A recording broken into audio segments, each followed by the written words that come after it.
Again, all right, here we go.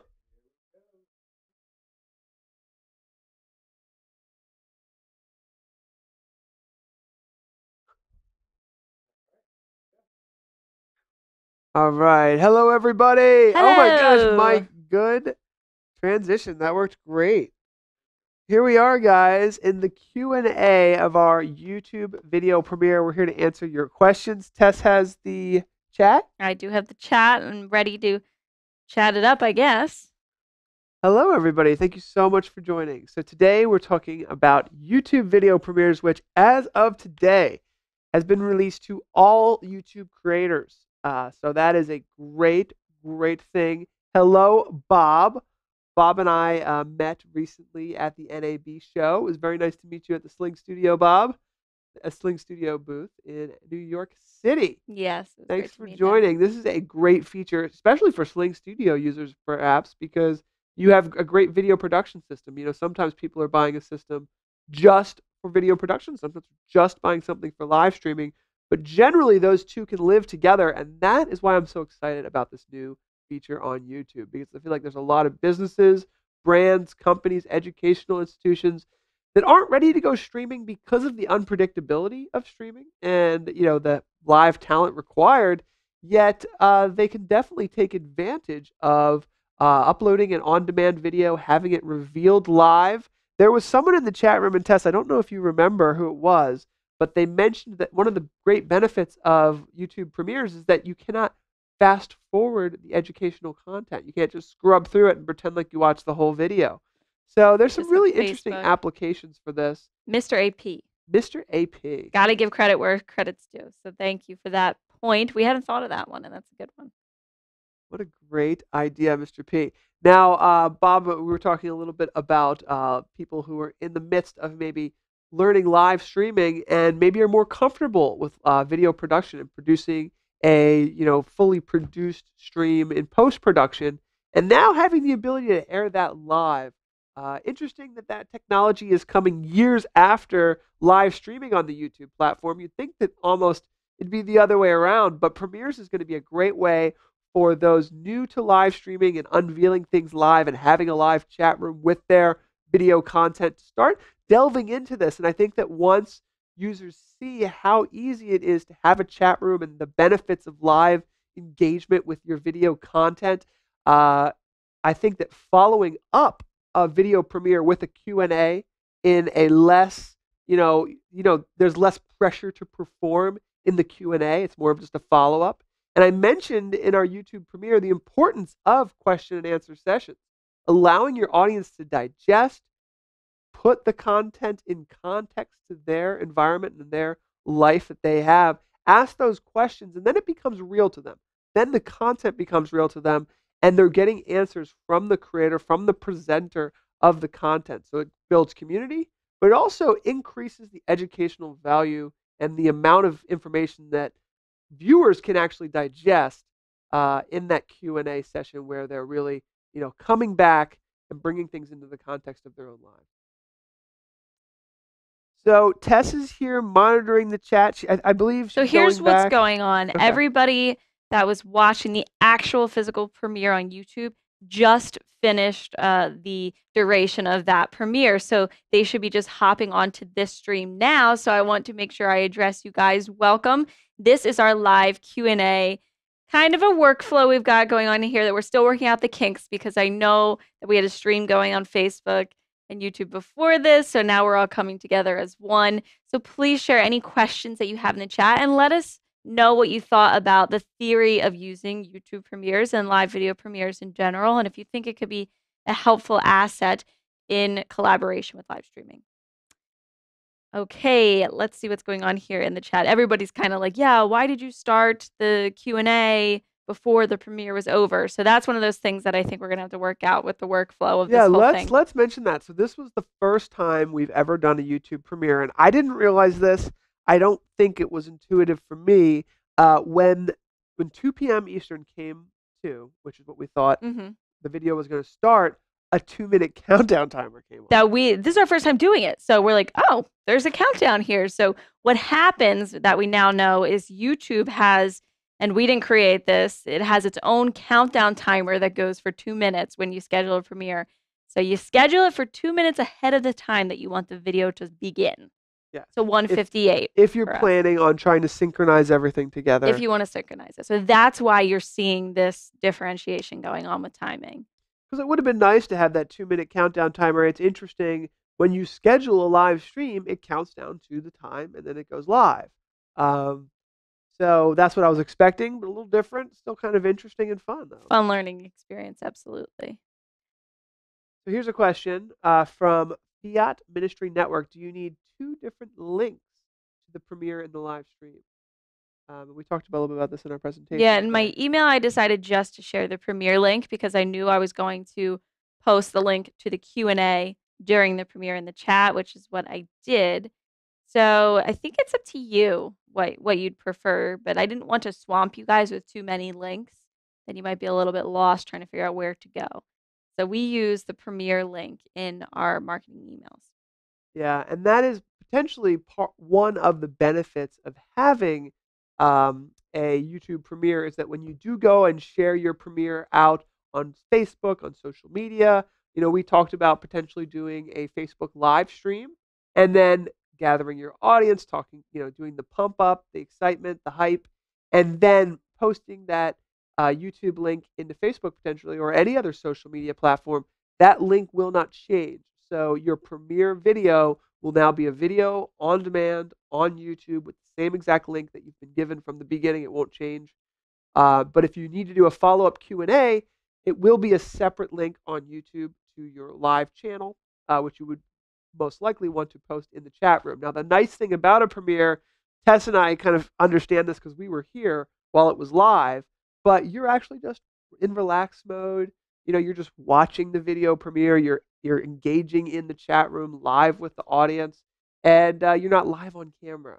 So now we're live on camera in like a less kind of high stakes, content production style where we're just kind of having a Q&A, which is an important part of the process, but in a less kind of, how do I put this, less pressure mode.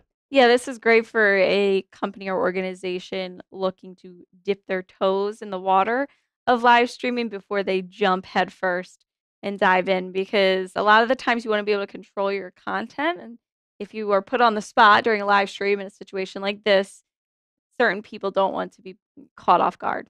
So it's a good way to push out your recorded content, but also be able to chat and connect with your audience at the same time. Some good comments coming in here. Lance says for Twitch, you're looking at Twitch premieres for partners and associates. YouTube now has this option for premieres. Vimeo should have something like this eventually. Interesting. Do you see that coming in the future for Vimeo? Well, Vimeo, we actually have a Vimeo account. We don't use it. I'm not going to lie. We need to use it more because we actually have a business account. We need to spend more time on it, especially now that Livestream has been acquired. Yes. By Vimeo. I see some great things on that platform, and we're going to be spending more time on it for sure.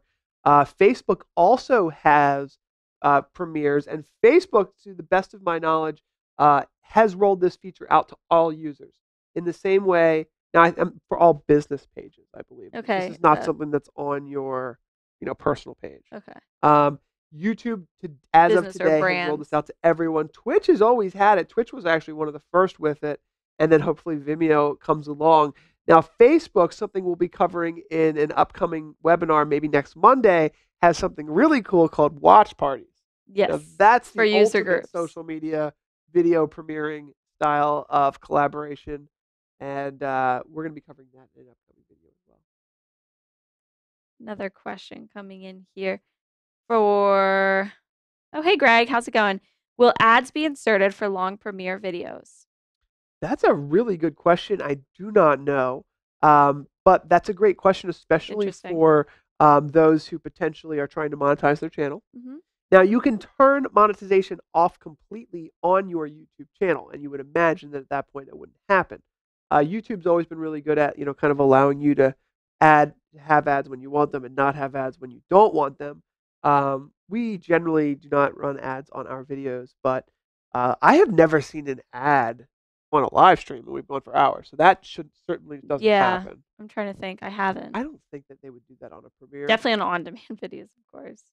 Facebook now puts them in the middle of your videos, and they don't really ask, and it's that's not my fave.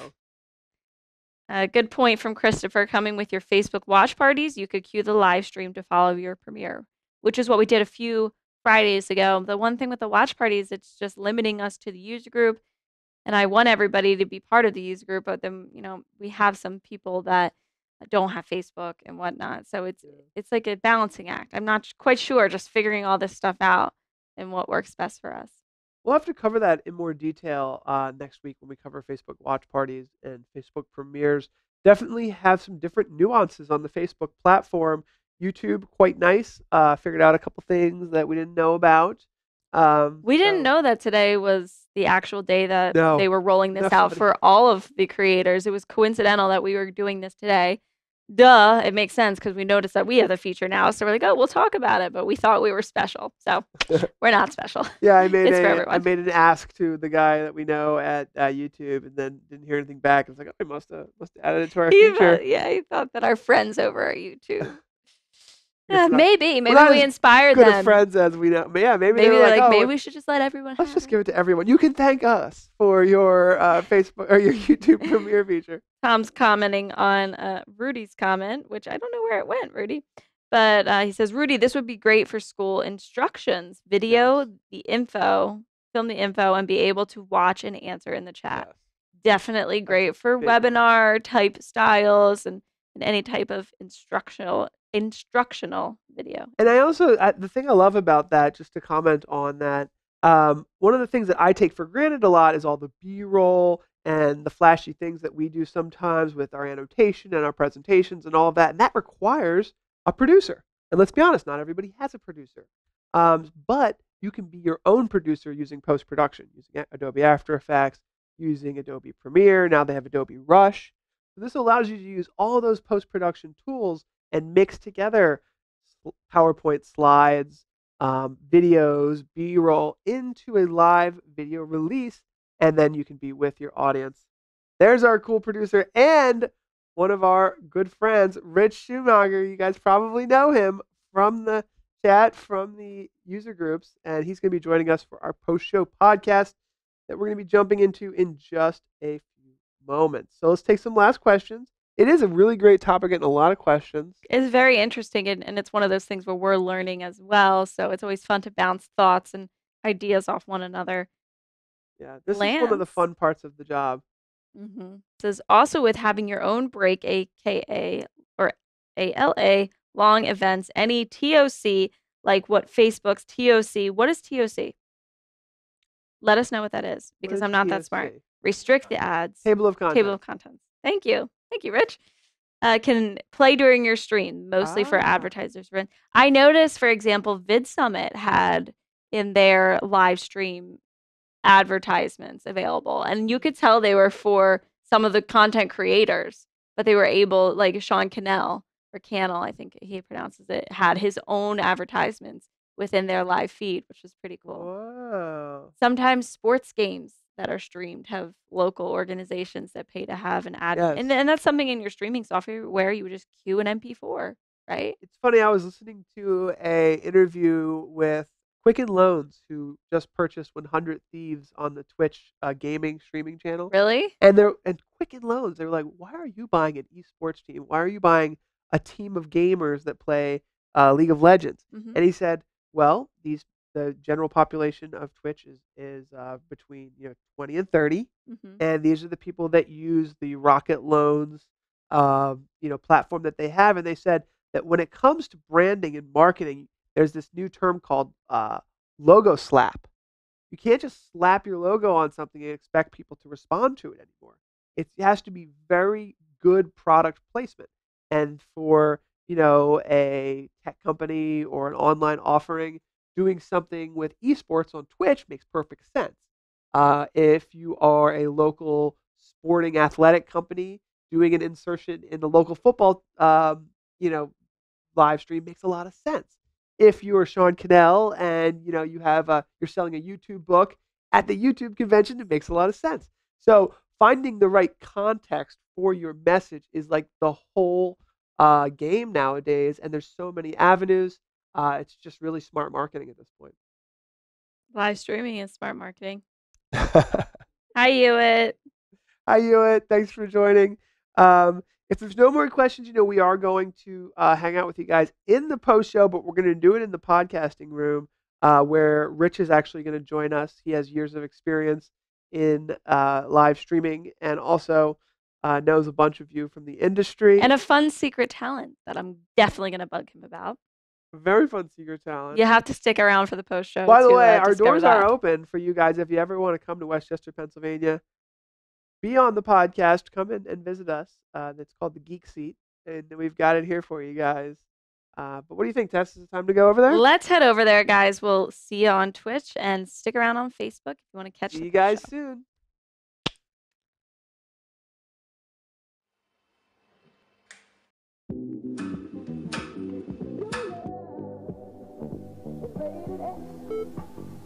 That means extra, extra.